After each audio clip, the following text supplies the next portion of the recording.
What is going on, YouTube people? Neo Cards and Comics here for another edition of the weekly sports card market update, and we are calling this one the Tired Edition. This is one happy Memorial Day weekend, Shipshawana show weekend.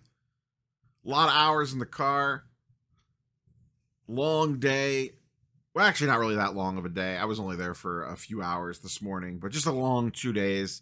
Driving out there, doing the show yesterday or Friday, doing trade night Friday night, recording a video late night Friday night for the PSA nonsense, getting up Saturday morning, hitting the show again for a few hours, and then driving home. But overall, a very successful show. If you follow me on Instagram, you've already seen my pickups. If you don't, then you won't. Head on over to the IG page if you want to check that stuff out. I will have a vlog video up sometime this week. Not sure the date yet, but had a really good show. 2 really nice pickups, and also picked up a new Zion case. One of the big 4 or 5 row things with wheels or whatever, which I actually don't need the wheels. It's mostly going to be for in the house, but I needed something bigger to kind of get things out of multiple small cases into one large case to make life a little easier around the household. But had a great time at that show. I can't say enough good things.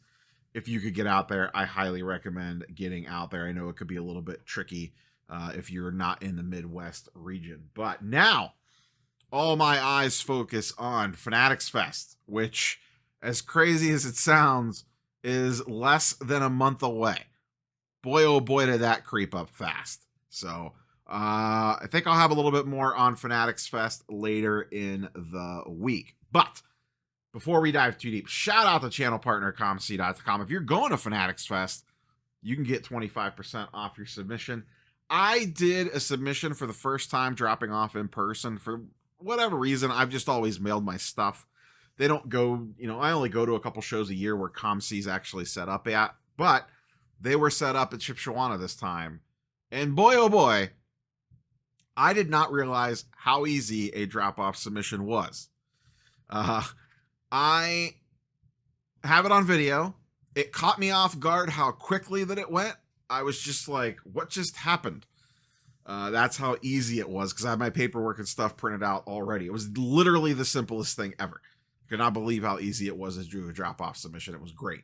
I may have to do that again in the future. It just kind of depends on the timing of things. But if you are not using ComC to offload your lower end stuff, or just to go shopping, I mean, they have a lot of cool stuff on there. There's cool auctions running all the time. Crazy Buy It Now is up there. I have built out quite a little collection just off of ComC bucks. So if you're not using ComC, what are you waiting for? Mentioned it. A little follow-up from the PSA video yesterday. I'm not going to spend a ton of time on this. You can go check out yesterday's video if you want deeper thoughts on it. PSA is doing a break with Backyard Breaks at their headquarters. Most people are real mad about it. If you want to see how mad about it they are, not to pump my own other social media platforms, but I will, go look at my X account. The tweet that I sent out about this has like 170,000 views. And the comment section / reply section on that is a wild ride. I'll leave it at that. One Mr. Ben Burrows of Collect Media tweeted mid-afternoon on Saturday. A senior PSA official declined Collect's request for comment on a new collaboration with Backyard Breaks. So, no formal comment from PSA. To be fair, I don't know that I would expect one over the weekend. This news broke on Friday. Maybe we hear something from them on Monday after they see the backlash from over the weekend. I don't know. We'll see.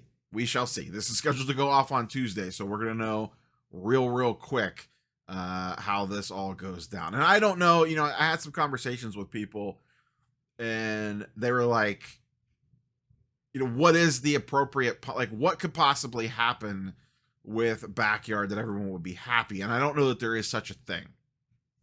As I've discussed in the past, it was never realistic that they were going to get banned forever. Whatnot just was not going to do that. They've proven time and time again they don't care. That being said, I would have liked them to just kind of remain on their own little island over there. Fine, whatever. Do your little thing over there in the corner. If people want to partake in your content and your style, they could go over there and do it.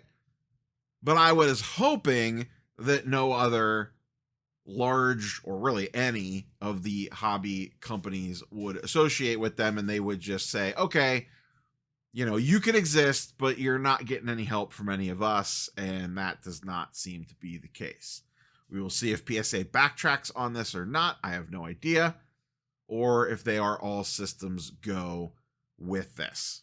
So we will see what this week tells. Like I said, this is supposed to start on Tuesday, so we are going to know pretty quickly. Speaking of things we discussed, Atlanta versus Detroit. This was a big chatter at the Shipshawana show this weekend, given the location. You'll be shocked by this. I was in northern Indiana. A large majority of the room was hardcore rooting for Detroit. Because for probably 80% to 90% of the people in the room, that is very easy travel. There was a handful of people walking around. These conversations would kind of spur up that were actually from Detroit, and all said that the downtown Detroit area around the convention center is actually really solid.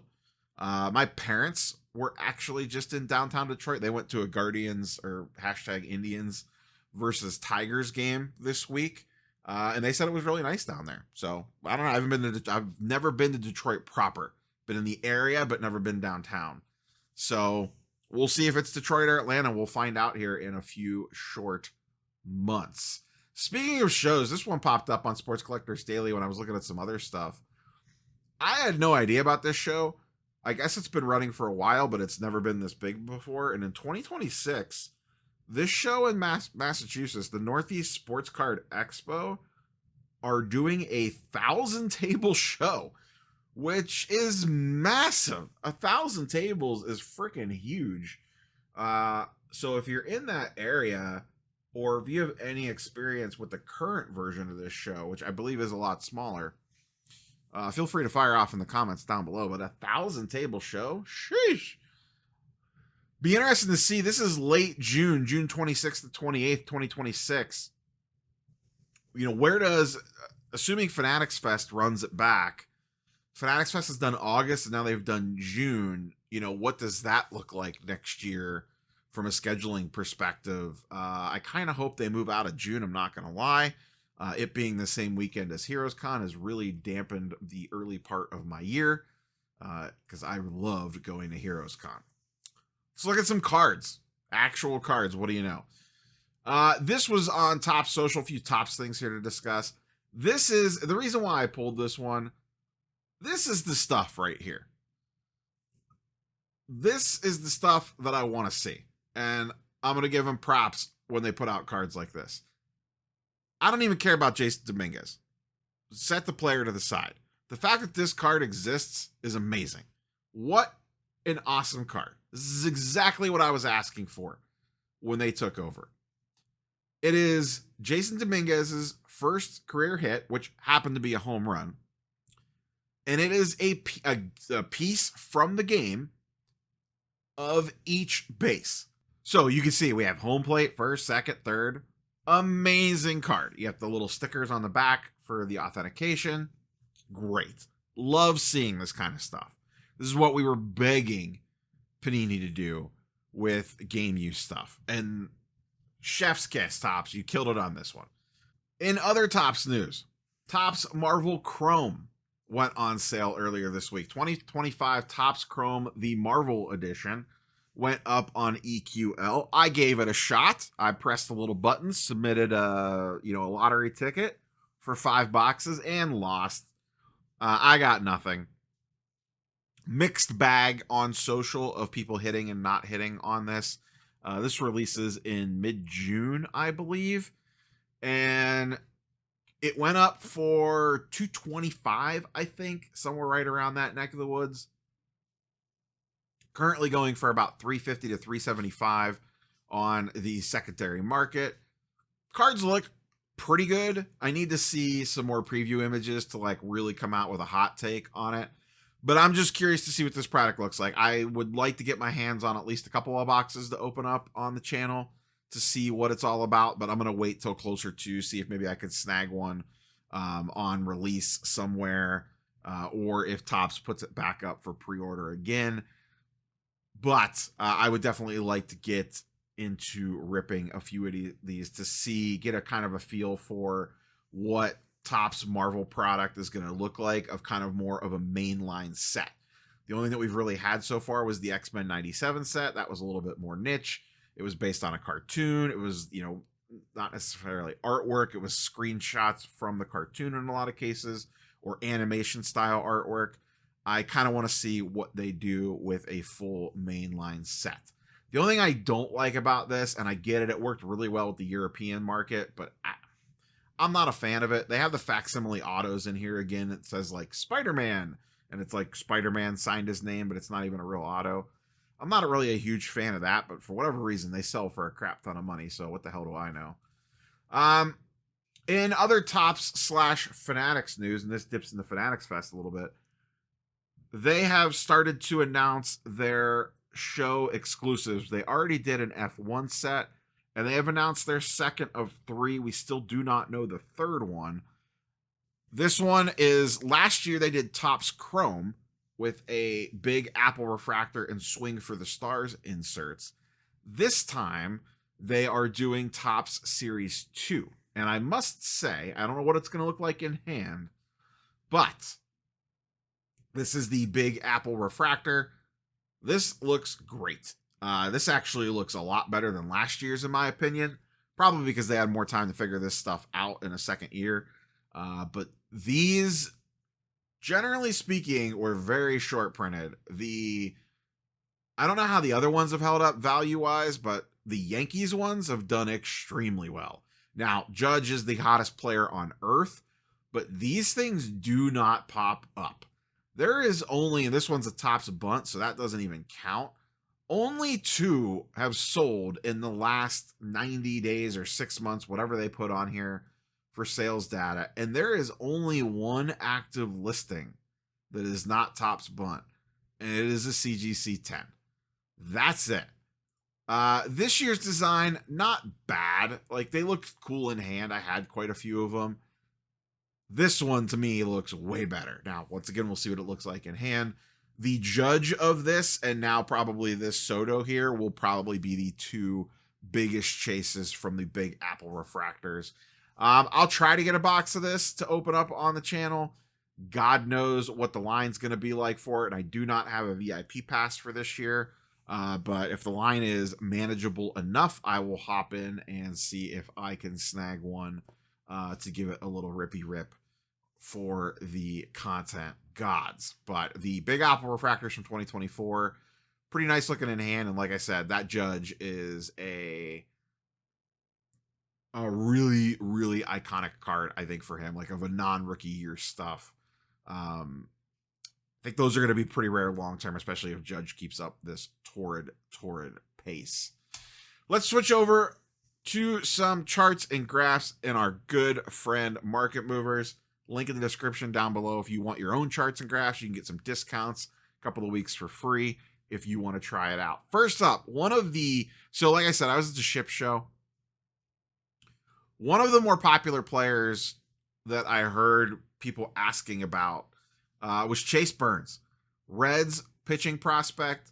Freddie in the comment section on a YouTube post yesterday really nailed it. He said, "What? How did the joke go? I'm gonna butcher this. One way for sure. How did it go? Oh, chasing a Reds pitcher is a good way to get burned, I think it was, or something like that. Well played, sir, because his name's Chase Burns. A lot of people were asking about this guy on the show floor. He was from Bowman Draft last year, one of the top picks, and he has been crushing double and triple A this year. I mean, just blowing guys away left, right, and center. I don't know if he's going to get to Skeen's level of hype, but he is getting a lot of hype put on him. This is just his raw first Bowman. It's up about 15%. Not a huge price movement wise, but he seems to be catching some steam lately. And like I said, I heard his name bantied around a lot this weekend. Part of it could be the neck of the woods that I was in. You get a lot of Reds fans that go to that show. But he was very, very popular. Speaking of baseball, here I just kind of pulled up some of the struggling guys or slow starts to the season. This is going back 90 days. It's all first Bowmans, just regulars, no refractors or nothing, all in PSA 10. You shouldn't be surprised by any of these guys. Generally speaking, across the board, all these guys are down about 25 to 35%. Juan Soto, the aforementioned, down 26% on his first Bowman. Rough start to the season. I guess the underlying numbers look pretty good if you listen to like the fantasy guys, but his front-facing numbers do not. He has been struggling a little bit. J-Rod, boy oh boy, I am shocked this card is still going for $700. It's down 20%. Another season of a slow to middling start with little to no power. I don't know how much of it is him and how much of it is the stadium or how much of it is just the Mariners in general. But Julio Rodriguez not living up to the hype that he once had just a couple of years ago. Gunnar Henderson, amazing year last year. Torpedoed my keeper league team. He was my late first round pick this year because we only keep 5. It's tied to draft rounds, a whole bunch of nonsense. But anyway, here's my first round pick this year towards the end of the first round. Just destroyed me. He is having a god-awful season, as are pretty much the Orioles as a whole. His stuff is down 37%. Dylan Cruz, another very hyped prospect coming into the season. Got the late surprise call-up last year. Had a strong little finish to the season. This year, hit a decent amount of home runs. Had a bunch of stolen bases, but was batting like 175. And him, much like what feels like the rest of the Major League Baseball, has an oblique strain. I swear to God, I have 3 fantasy teams. I think like 80% of my hitters have had an oblique strain this year. I don't know what is going on with that injury, but it is all over the place. His stuff down 34%. So rough stuff for these handful of guys, and their prices are showing it. WNBA. Speaking of names I heard a lot this weekend, man, oh man, Caitlin Clark. Sheesh. Now, I was in the heart of Indiana. It's not surprising. So, once again, it could be completely skewed because of the show that I was at. But boy, oh boy. 1, there was a lot of Caitlin Clark in the room. 2, a lot of Caitlin Clark was selling. 3, a lot of people were looking for Caitlin Clark. I probably heard her name more than Tyrese Halliburton's. And given what was going on in the world, that's kind of crazy when you think about it. These are her 2 silver prisms, the base and the variation. Both are up about 20 to 25%, and most of that is in the last couple of days, the last week or so. With the WNBA season starting, the momentum has picked up on her. She has had a very strong start to the season, and the card prices and the hype meter are starting to reflect it once again. Her stuff is on fire. Even if prices aren't going up across the board on her stuff, sales volume is through the roof. Let's hop over and look at the NBA. Now, as I am recording this, the Thunder Timberwolves game is just getting ready, or actually has just tipped off. Looks like the Timberwolves are out to an early lead. We will see if that sticks. Here are the 4 main playoff guys remaining. SGA just won the MVP. Looks like they're going to make a run all the way to the NBA Finals. Not super surprising. PSA 10 Silver sitting at $1,300 and basically has not moved over the last 60 days. We'll see. Actually, I shouldn't say hasn't moved. It was up. It kind of dipped down a little bit, and now it has picked back up again the last few weeks. I think they're going to win the NBA title. I don't think the Timberwolves can stop them. I don't think whoever comes out of the East can stop them. It's going to be a magical season for SGA. He's just got the MVP, and I think he is probably going to be an NBA champion here in just a couple of weeks. But great season out of SGA. Anthony Edwards has really risen up the last couple of months. Once again, this is going back 60 days. His PSA 10 Silver is up 30%. Tyrese Halliburton. Holy hell. The shot that he hit in game 1 and threw up the choke sign. PSA 10 Silver up 106%. I remember saying in a video not too terribly long ago, his stuff seemed a little too cheap. Jalen Brunson, obviously playing out of his mind for the Knicks. The Knicks fans are going insane right now. His stuff up 64%. Massive gains for NBA stuff. So, a lot of people will be like, oh, the NBA is dead. Everyone on the NBA sucks. No one buys NBA cards anymore.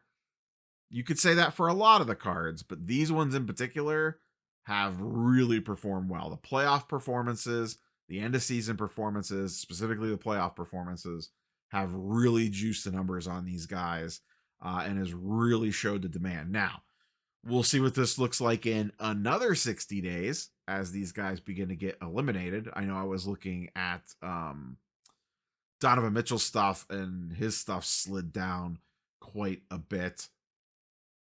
So we'll see, can they maintain? Probably not.